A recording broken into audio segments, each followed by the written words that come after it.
settle, go, stun, break, open up, break. You see it right there. You know the old slogan, slow feet don't eat. Whether it's football, volleyball, soccer, all the sports we talk about, of course, everything translates. And you can ask that guy right there because he's right here. That's Chris Payton-Jones back there in the high school days. That's what he looked like then, back when he was a Saint. A little different now as we welcome you in here to the show. Chris Payton-Jones, welcome in, brother. Yes, How we sir. doing? Great. Thank you for having me. So obviously we saw the pictures. You at Sandalwood's kind of where it all began, man, and that's truly the origin of your story. Obviously, if for everyone who may not know, local kid, you've done a lot of great things on the big stage, but it started right here in Jacksonville. How much pride do you take in being, one of the hometown kids right here from Jacksonville, FLA? I take a lot of pride into it.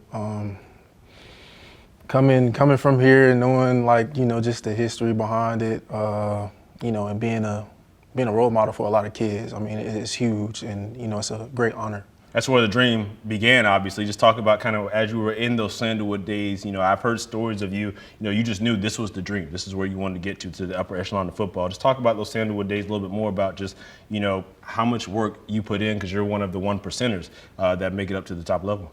I put in a lot of work. I remember one time I went to play basketball one time, and I heard somebody, talking about how great he used to be in high school ball, and I was like, bro, I don't want to be like that. So I put it in my mind that I will not come back home and be like, I used to do this or I used to be this. So I put in the work for it.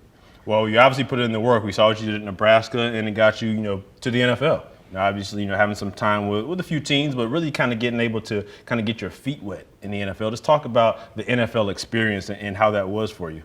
The NFL experience, it was great. I can't thank God enough for the opportunity to be able to play at that stage. Unlike a lot of other people, I went undrafted, but it was still a dream come true. I still got to play in front of, thousands of people. I got to play on TV. I got to line up against legends. It was all a great experience. Sticking with that NFL talk, it's not just lining up against the legends, but, with them. Obviously, spending some time out there in Arizona. What was it like to line up against a guy like, Patrick Peterson, a name that everybody knows in the football circles? When I first got there, I was kind of starstruck because I'm like, man, I seen him in college, and now I get to like his locker right next to mine. This is crazy. But I learned a lot from him. He taught me a lot being in Arizona, and it's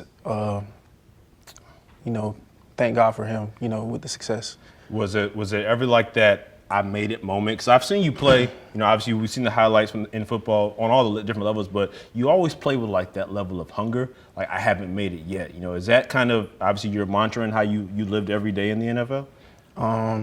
Every day I'm like that. I haven't made it, I haven't arrived. It's always room to grow. It's always room to get better, no matter what it is. You could be good at certain things, but it's also room to improve, no matter what it is. And obviously, the goal is to get back to the NFL, but until that phone rings, still waiting on that call. But, I'm just going to put it out there. You've been an absolute bully in the XFL, now UFL. Let's just talk about, first of all, the XFL with the Seattle Sea Dragons. Widely regarded as one of the better DBs in the entire league, and that hasn't changed as you coming over to the UFL with the Battlehawks. Just talk about your experience there and obviously coming back up pretty soon.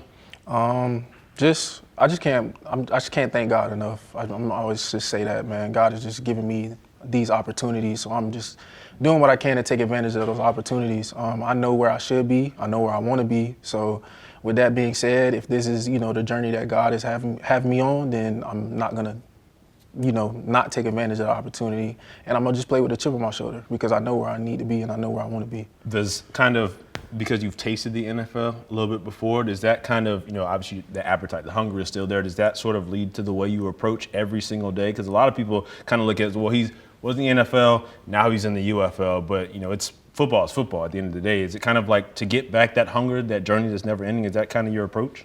Definitely, that's my approach. I've tasted it, I know what it's like there. That's where I want, like I said, that's where I want to be. So if this is the stepping stone that I need to, go through, then I'm gonna do everything in my power to get right back there again. One of the greatest things I love about your story, and we've known each other for a little bit now, but talking about, as you're preparing for your NFL or trying to recoup your NFL jersey, I should say, and playing the UFL as you're about to get started back again, in the meantime, you've been passing a lot of that free game on to the younger generation. That's one of the things I've always heard about you is like you've always said, you know, you didn't have the person you are to come talk to you. No one came back to talk to you, and you really take pride in wanting to be that for the other guys, the younger generation, even, you know, holding them accountable. You know, I talk to you all the time. I love the way you hold these guys accountable online. Why is that important to you? That's just very important to me because, like I said, like nobody came back to, you know, pour into us and tell us what it's like on that next level or, you know, just give us pointers. So, I mean, I took that personal. So any knowledge that I do have, I try to give it to the younger guys to let them know, like, this is what it's like on the next level. If you don't have your mind trained to think like this, then when you get there, you already a step behind.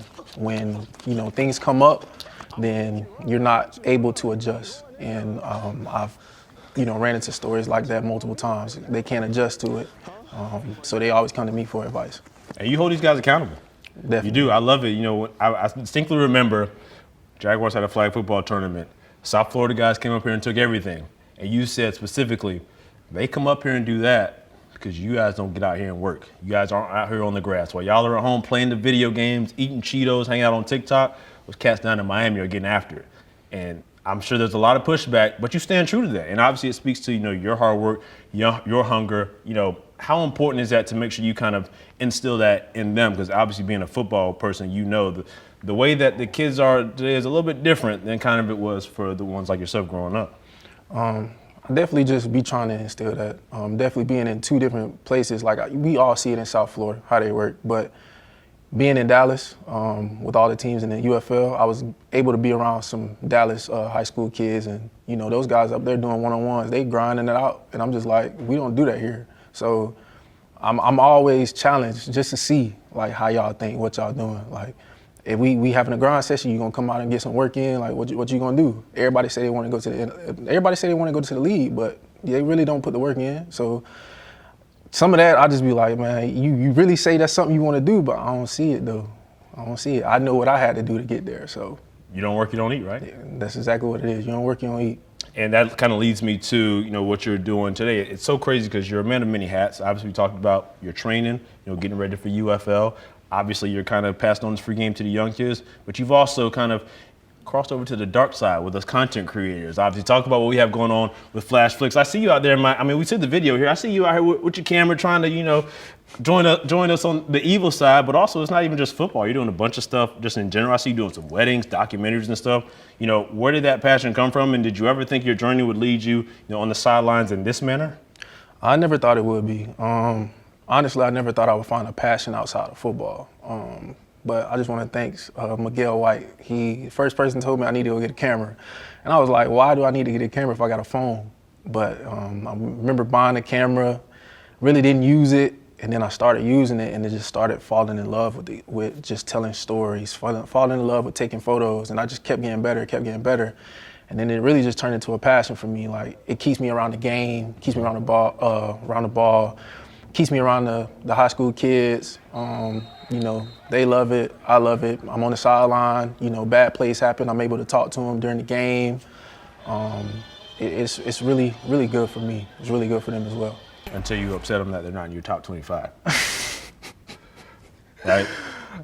Yeah, I guess you could say that. Well, I mean, top 25, you got to earn it. We got a lot of talent here in the city. Obviously, you know that. So to be the top 25 of the talent here in the city, you have to earn it. One last question for you before we let you go. Just your pursuit of excellence in everything. It transcends just a football field. We just talked about it. Whether it's training kids, whether it's doing content, whether it's football, just talk about how that pursuit of excellence that you have obviously translates to everything. Because the old saying is how you do one thing is how you do everything, right? And just got that mindset of just like I just need to work. Growing up, my grandparents, you got to work for everything that you want. And then if you want certain things, if you want them done a certain way, then you have to do it to perfect it. So anything that I do, I'm always looking to perfect it, no matter what it is. Everything's not going to be perfect. I learned that down the line. Everything ain't going to be perfect. But at the end of the day, if you strive for perfection, then, hey, you're doing your job. Well, the job that you have coming up is to continue being a bully out there for the Battlehawks over there in the UFL. That's Chris Payton-Jones. Appreciate you stopping in. Thanks for having me.